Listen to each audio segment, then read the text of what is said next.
السلام علیکم ناظرین، ایک اور پروگرام کے ساتھ آپ کا میزبان بلکہ ایک بریکنگ کے ساتھ آپ کا میزبان انتظار حیدری حاضر خدمت ہے۔ ناظرین،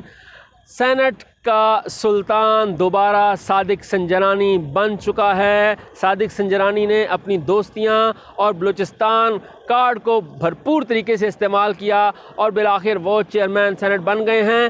اپوزیشن جو کہ اکثریت میں تھی لیکن اس کے باوجود صادق سنجرانی جو ہیں انہوں نے اپنا عہدہ برقرار رکھا ہے اور وہ اپنے عہدے پر براجمان رہے ہیں۔ اپوزیشن کی طرف سے اس الیکشن سے پہلے ہی مسلسل جو ہے وہ چیخ و پکار تھی، مسلسل تنقید کا نشانہ بنایا جا رہا تھا حکومت کی پالیسیوں کو، اور خصوصاً وزیر اطلاعات و نشریات شبلی فراز کے اس سٹیٹمنٹ کو بہت زیادہ تنقید کا نشانہ بنایا گیا جس میں وہ یہ کہہ رہے تھے کہ ہم ہر حربہ استعمال کریں گے لیکن چیئرمین اور ڈپٹی چیئرمین کا جو الیکشن ہے وہ جیتیں گے، کیونکہ یہ انتہائی اہم ہے اور حکومت یہ سیٹ نہیں ہارے گی۔ کچھ مزید چہم گوئیاں بھی ہو رہی تھیں، البتہ اپوزیشن کی طرف سے یہ الزام عائد کیا جا رہا تھا۔ مریم نواز نے ٹویٹ بھی کیے تھے اور مختلف جو اپوزیشن کے رہنما تھے انہوں نے پریس کانفرنس بھی کی تھی کہ ہمارے سینیٹرز کو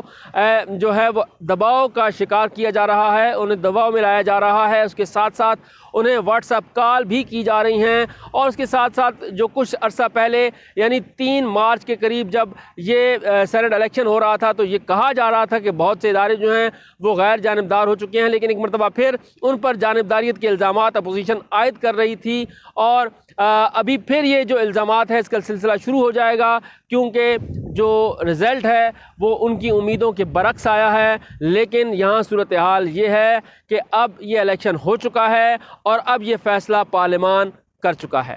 اس بریکنگ کے ساتھ مجھے اجازت دیجیے اور اپنا فیڈ بیک ضرور دیجیے۔ شکریہ۔